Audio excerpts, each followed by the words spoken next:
इसको पब्लिकली टांगो यार, शेख हसीना को पब्लिकली टांगो। That will be the demand. Television पे इनकी बहस होगी। एक माहौल बनाया जा रहा है and this is all sponsored by Pakistan कि किसी तरीके से 1971 का जो घाव है वो भर जाए। इंसान के बच्चे बनो, कल 2 थप्पड़ पड़ेंगे बांग्लादेश के मुंह पे, पूरी बांग्लादेशी कौम के गाल पे 2 थप्पड़ पड़ेंगे, तब अपनी औकात पे आओगे। Ask for the extradition of Mohammad Yunus.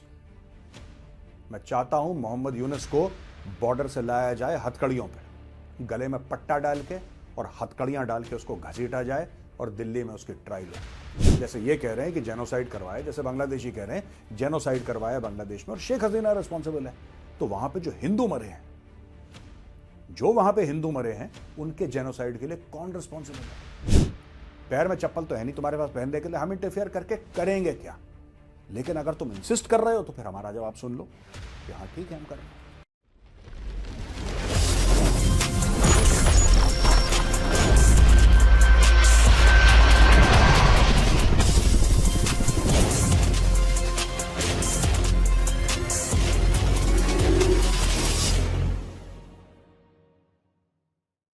जय हिंद दोस्तों, मैं हूं मेजर गौरव आर्य और आप देख रहे हैं द चाणक्य डायलॉग्स। इस वीडियो को लाइक करिए, हमारे चैनल को सब्सक्राइब करिए और बेल आइकन दबाना बिल्कुल मत भूलिएगा। बांग्लादेश ने भारत को एक नोट वर्बल भेजा है, यानी कि एक डिप्लोमेटिक नोट भेजा है, और बांग्लादेश ने यह बोला है भारत को कि आप शेख हसीना को हमें वापस करिए। अच्छा, यह खबर आपने पहले भी सुनी होगी, क्योंकि अभी तक सिर्फ वर्बली चल रहा था, अभी सिर्फ बोलचाल में चल रहा था, सोशल मीडिया पे चल रहा था, फोन पे चल रहा था। अब बांग्लादेश ने ऑफिशियल चिट्ठी भेज दी है भारत को कि इसको यहां पे वापस भेजो आप। बांग्लादेश के जो मंत्री हैं या इस वक्त एडवाइजर्स चल रहे हैं बांग्लादेश में, क्योंकि मंत्री वगैरह क्योंकि इलेक्शन तो हुए नहीं है वहां पे, तो उन लोगों ने भी ये बोला है कि साहब Sheikh Hasina is responsible for genocide. उसने यहां पे कितने ही लोगों का कत्ल करवाया है और यहां पे उसका ट्रायल होना बहुत जरूरी है for the sake of justice.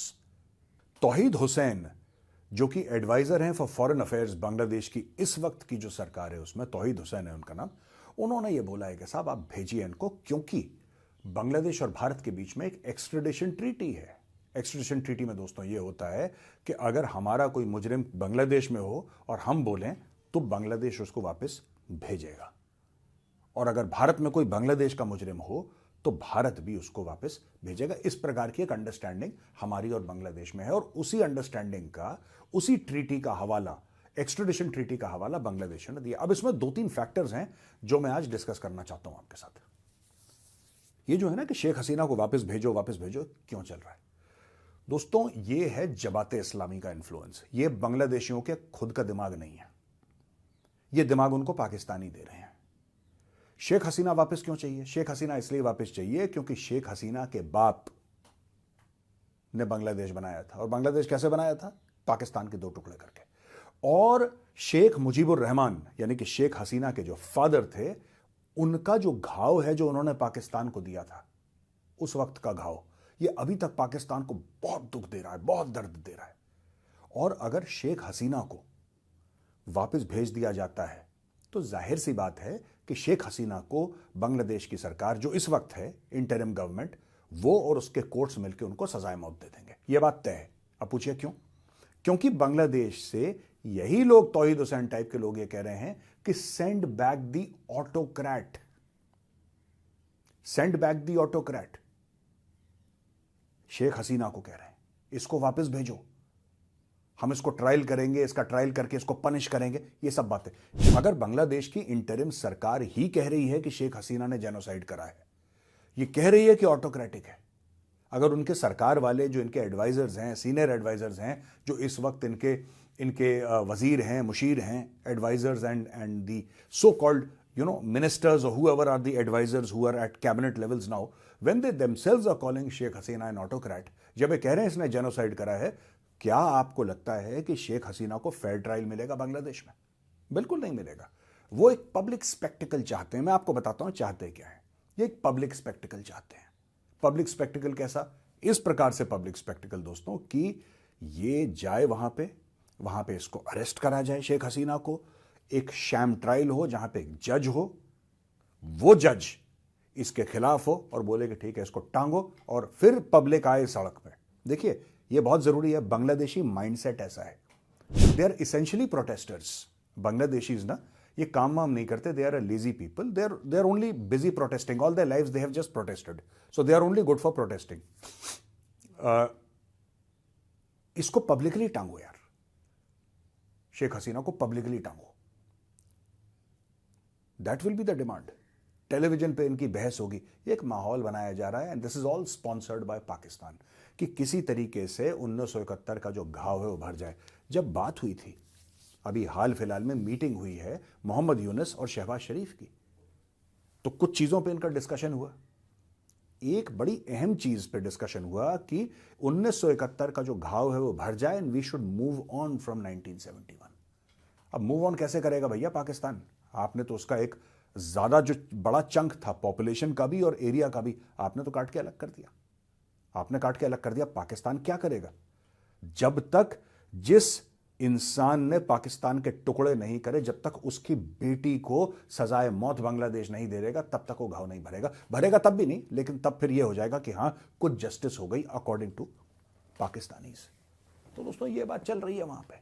अब मैं आपको एक और चीज कहना चाहता हूं।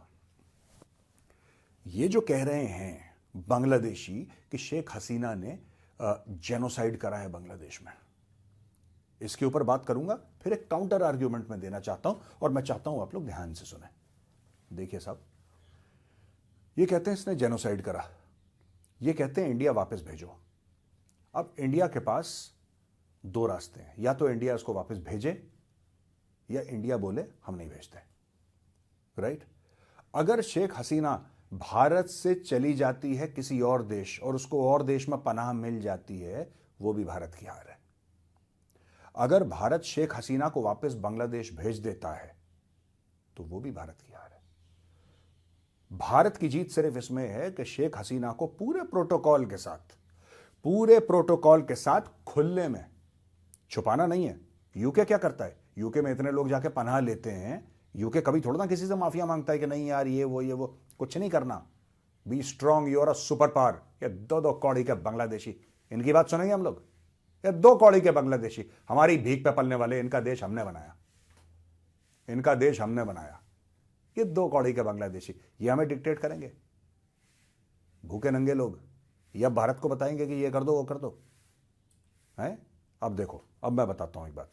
तो दोस्तों ये जो बांग्लादेश बार बार कह रहा है ना वापस भेजो वापस भेजो, आप कभी सोचना, इंडिया ने अगर गलती से वापस भेज दिया, गलती से इंडिया ने सोच भी लिया, तो फिर उस डिप्लोमेटिक डैमेज से इंडिया कभी रिकवर नहीं कर पाएगा।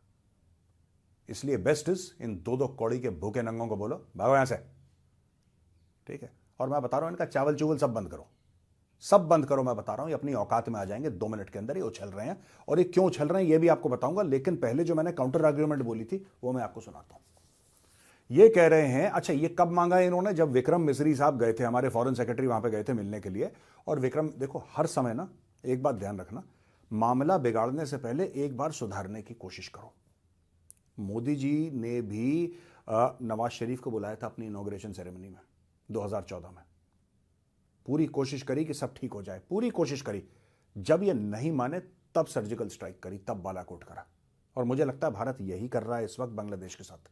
आपने अपने फॉरेन सेक्रेटरी को भेजा कि यार इंसान के बच्चे बनो, इंसान के बच्चे बनो, कल 2 थप्पड़ पड़ेंगे बांग्लादेश के मुंह पे, पूरी बांग्लादेशी कौम के गाल पे 2 थप्पड़ पड़ेंगे, तब अपनी औकात पे आओगे। मत करो ये सब, मान जाओ, इंसान बनो, जानवर मत बने रहो, ठीक है? यह मैसेज पास कर दिया। अब एक बात बताओ, मैं ये कह रहा हूं कि भारत को भी एक चिट्ठी लिखनी चाहिए बांग्लादेश को। और क्या चिट्ठी लिखनी चाहिए? We should ask for the extradition of Mohammad Yunus. Mohammed Yunus को भारत के हवाले करो, यहां पे जेनोसाइड के लिए ट्रायल्स फेस करेगा। कौन है जो वहां पे हिंदुओं को मरवा रहा है? कौन है जो हिंदुओं के मंदिर तोड़वा रहा है? कौन है जो हिंदू औरतों का रेप करवा रहा है? कौन है जो हिंदू दुकानों में आग लगवा रहा है, हिंदू घरों में आग लगवा रहा है? और वो कौन है जो कि हिंदुओं के साथ मारपीट करवा रहा है और ये बोल रहा है कि तुम अपनी नौकरियां छोड़ो? ये सब मोहम्मद यूनुस है। ये मोहम्मद यूनुस के आशीर्वाद से ये सब हो रहा है। मोहम्मद यूनुस चाहता है कि वहां पे हिंदुओं पे जुल्म हो। India should ask for the extradition of Mohammed Yunus so that he faces trial in India. And this is what I would request Mr. Vikram Misri, Foreign Secretary, to do. Sir, please ask for the extradition of Mohammed Yunus. मैं चाहता हूं मोहम्मद यूनुस को border से लाया जाए हथकड़ियों पे, गले में पट्टा डाल के और हथकड़ियां डाल के उसको घसीटा जाए और दिल्ली में उसकी ट्रायल हो. He should also be tried for genocide. Mohammad Yunus ने हिंदुओं के जेनोसाइड करवाया है, हिंदू मारे हैं. हु इज रिस्पॉन्सिबल यार? हम लोग कहते हैं Bangladesh Bangladesh Bangladesh. Who in Bangladesh is responsible? कोई एक बंदा तो होगा बांग्लादेश में. जैसे ये कह रहे हैं कि जेनोसाइड करवाया, जैसे बांग्लादेशी कह रहे हैं जेनोसाइड करवाया बांग्लादेश में और शेख हसीना रिस्पॉन्सिबल है. तो वहां पे जो हिंदू मरे हैं, जो वहां पे हिंदू मरे हैं, उनके जेनोसाइड के लिए कौन रिस्पॉन्सिबल है? Who is responsible? It is Mohammed Yunus. If one person has to be held to account, it is Mohammed Yunus. Mohammed Yunus को लाओ घसीट के दिल्ली में और इसकी ट्रायल करो. इसकी ट्रायल करो जरा. ये अमेरिकन डीप स्टेट की कठपुतली है, इसकी ट्रायल करो जरा. इसको एक्सट्रेडिशन मांगो इसका और बोलो इधर आए. कितने हिंदू मंदिर तोड़े, कितने हिंदू मंदिर तोड़े इन्होंने, कितने हिंदू औरतों के साथ जुल्म हुआ, कितने बच्चे अनाथ हो गए. Who will be responsible? कौन रिस्पॉन्सिबल होगा भाई इसका? Mohammed Yunus is responsible. We should ask for his extradition. Get him to Delhi. लाओ उसको दिल्ली, लाओ उसको दिल्ली. डालो कटघरे में एक जज के सामने और ये जज को समझाएगा कि जी मैंने ये करा, ये करा, ऐसा करा. दोस्तों ये सब हो रहा है और पीठ पीछे पाकिस्तान और बांग्लादेश ट्रेड कर रहे हैं, ट्रेड करने की बात कर रहे हैं. और ये बड़ी इंटरेस्टिंग चीज है. देखिए गेम जियोपॉलिटिकल है. आप गेम समझिए पहले. गेम जियोपॉलिटिकल है. ये जो ट्रेड कर रहे हैं, एक जहाज जाता है, एक जहाज जाता है दुबई से, वहां से पोर्ट से निकलता है, आता है पाकिस्तान. ठीक है जी. वो पाकिस्तान में ओरिजिनेट नहीं करता, पाकिस्तान में ओरिजिनेट नहीं करता, पाकिस्तान में रुकता है. वो जहाज दुबई से आता है, पाकिस्तान रुकता है, फिर पूरा इंडिया का नीचे से वो एरिया पूरा श्रीलंका से लेके ऊपर जाता है बांग्लादेश. और दोनों देश आपस में बात करते हैं कि हम ट्रेड बढ़ाएंगे. कोई दिक्कत नहीं है. बांग्लादेश एक अलग देश है, पाकिस्तान अलग देश है, और दोनों को ट्रेड करनी चाहिए. अगर वो ट्रेड करना चाहें, that's all right. You know we have nothing to say. Go ahead. वो बात अलग है कि इसके पास कुछ देने के लिए नहीं है और इसके पास पैसे देने के लिए नहीं है. तो यानी कि ये कुछ अगर दे भी देता है जो इसके पास नहीं है, और ये खरीद भी लेता है उस पैसे से जो इसके पास नहीं है, तो 0 + 0 = 0. लेकिन ये इंटरेस्टिंग बात नहीं है. इंटरेस्टिंग बात ये है दोस्तों, बात यह है कि जिस शिप से ट्रेड हुई उसका नाम है MV युआंगजियांग फाजान, और ये चाइनीज शिप है. अभी भी ये चाइनीज शिप है. यानी कि पाकिस्तान जिसके पास कुछ है नहीं देने के लिए, वो ट्रेड कर रहा है वाया दुबई, या दुबई से ओरिजिनेट कर रहा है शिप, एक Chinese ship which is based out of, और इट्स अ पनामा फ्लाइट, क्योंकि पनामा, केमन आइलैंड, सारे के सारे जहाज वहीं पे होते हैं because of so many factors, financial factors, taxes वगैरह, और वहां पे लॉज हैं, उसकी वजह से सारे के सारे वहीं पे होते हैं. ठीक है ना. एक चाइनीज शिप आता है दुबई से माल लेके, कराची में टच करता है पोर्ट को, और ऐसे घूम के जाता है श्रीलंका से सीधा ऊपर. अब आप सोच लीजिए गेम क्या चल रहा है इसमें. गेम यह चल रहा है कि चाइना ने बोला है ठीक है, भारत की ट्रेड यहां से काटो और हम तुम्हें सब्सिडाइज करते हैं. यानी कि दोनों तरफ से चाइना अपनी जेबें कटवा रहा है. जब वो पैसा देगा पाकिस्तान को पैसा देगा वो, तो पाकिस्तान को पैसा देगा वो सामान बेचने के लिए बांग्लादेश को, जो पाकिस्तान के पास है नहीं. ठीक है, समझ गए आप. और फिर वो पैसा देगा बांग्लादेश को वो पैसा खरीदने के लिए, जो पैसा बांग्लादेश के पास नहीं है. यानी कि सामान भी चाइना सप्लाई कर रहा है, चाहे थ्रू दुबई करवा रहा है, चाहे थ्रू चाइना करवा रहा है, और बांग्लादेश भी खरीदेगा उस पैसे से जो बांग्लादेश के पास है ही नहीं. अब हमें यह देखना है दोस्तों कि ये जो बांग्लादेश और इंडिया के बीच में ट्रेड चल रही थी, तो नेबर्स हैं बांग्लादेश और इंडिया के बीच में, ये हार्डली एनीथिंग. ये बांग्लादेश, ये भारत, जाओ. ऐसे तो गांव हैं बांग्लादेश और भारत के बॉर्डर के बीच में, दे आर विलेजेस, जो कि आधा गांव बांग्लादेश में और आधा गांव इंडिया में. That is how geographically close they are. आज की तारीख में बांग्लादेश के अंदर एक नया इस्लाम जागा है, पर यह जो इस्लाम जागा है ना बांग्लादेश के अंदर, दिस इज चाइनीज स्पॉन्सर्ड इस्लाम. ये ओरिजिनल इस्लाम नहीं है, ये चाइनीज स्पॉन्सर्ड इस्लाम है. अब इनको चाइना बता रहा है दोनों देशों को कि तुसी भी मुसलमान थे, तुसी भी मुसलमान. तुम ट्रेड करो नीचे से। और जो ट्रेड को साइन ऑफ करेगा, जो उसकी गारंटी लेगा, जो उसको सब्सिडाइज करेगा, वो है चाइनीज। ठीक है, माल कहां से आएगा? दुबई से। दुबई टू कराची, कराची बिल्कुल राउंड ऐसा घूम के श्रीलंका से ऊपर जाएगा और वहां पे चिटागोंग पोर्ट या कोई XYZ पोर्ट पर माल रुकेगा। हम भी देखते हैं कब तक ये चलेगा ड्रामा। और चाइना कब तक? और चाइना कर क्यों रहा है? चाइना इसलिए कर रहा है क्योंकि उसको ये बात देखिए, दो चीजें हैं इसमें। एक, भारत के खिलाफ जो हेट्रेड हो गया, जो आज की तारीख में बांग्लादेशी कहते हैं कि stop interfering in our internal affairs. ठीक है, दो बातें हैं। कोई बांग्लादेशी आज तक ये नहीं कहता कि आप लोग ऐसे इंटरफियर कर रहे हो। किसी बांग्लादेशी ने आज तक ये नहीं बोला कि आपने 1 2 3 चीजें करी हैं जिसको हम कहते हैं कि ये इंटरफियरेंस है। They will never give you proof. एक है कि भारत इंटरफेयर कर रहा है, भारत इंटरफेयर कर रहा है। और अगर हम कर भी रहे हैं तो बेटा तुमसे 100 गुना बड़े हैं, करेंगे। तुम क्या कर लोगे ये बताओ पहले। तुम बहुत कहते हो ना इंटरफियर, और हम भी समझा समझा के थक गए कि यार तुम्हारा 2 कौड़ी का देश है, हम क्या करेंगे इंटरफियर? तुम्हारे पास है क्या? पैर में चप्पल तो है नहीं तुम्हारे पास पहनने के लिए, हम इंटरफियर करके करेंगे क्या? लेकिन अगर तुम इंसिस्ट कर रहे हो तो फिर हमारा जवाब सुन लो कि हाँ ठीक है, हम कर रहे हैं। तुम्हें जो उखाड़ना है उखाड़ लो, तुम कुछ कर सकते हो। ये कुछ नहीं कर सकते। मैं बता रहा हूं बांग्लादेशियों का दोस्तों, सिंपल सा एक मैटर है। ये सारा करवा रहा है चाइना, ये ट्रेड का। क्यों करवा रहा है चाइना?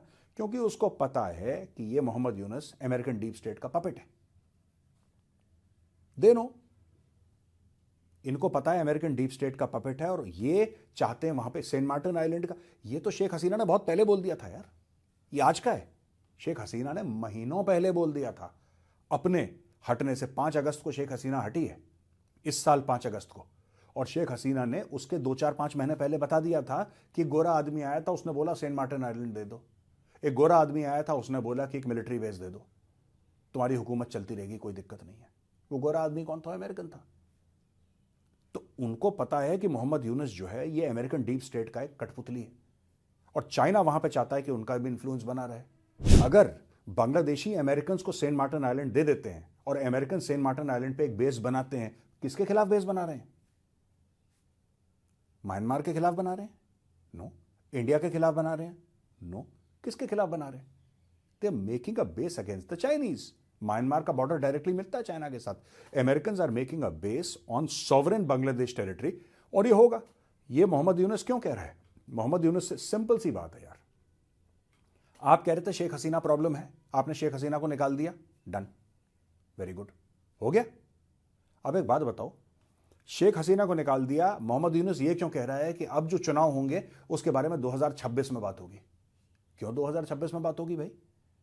आप में इतनी हिम्मत है, आप बांग्लादेश में इलेक्शंस करवाओ, आप करवाओ बांग्लादेश में इलेक्शंस यार। अब तो चली गई शेख हसीना, शेख हसीना को गए हुए 4 महीने हो गए, अब क्या दिक्कत है? करवाओ elections, free and fair elections करवाओ। आप एक डेट अनाउंस कर दो कि इलेक्शंस होंगे, और बांग्लादेश की जो भी डेमोक्रेटिकली इलेक्टेड गवर्नमेंट होगी, they will decide the future of Bangladesh, because a democratically elected government is the voice of the people. आप करना नहीं चाह रहे, आप इलेक्शन टाल रहे हो क्योंकि आप अमेरिकन डीप स्टेट के पपेट हो। क्योंकि जब तक आप हो वहां पे आप डील साइन करोगे, आप सेंट मार्टिन बेस दे दोगे, 99 साल की लीज पे अमेरिकन को दे दोगे, फिर क्या होगा? दोस्तों यही सब चीजें चल रही हैं, मैं आपको बता रहा हूं। कट टू कट अगर मैं बात करूं, this man Mohammad Yunus is guilty of Hindu genocide, he is guilty of destroying our temples, he is guilty of the rape of Hindu women, he is guilty of making hundreds and thousands of children orphans. We should ask for the extradition of Mohammad Yunus. Bangladeshi government को बोला जाए कि मोहम्मद यूनुस को India को hand over करो, and he should stand trial in Delhi, तब देखेंगे। बस दोस्तों आज का वीडियो इतना ही था। जय हिंद, वंदे मातरम, भारत माता की जय।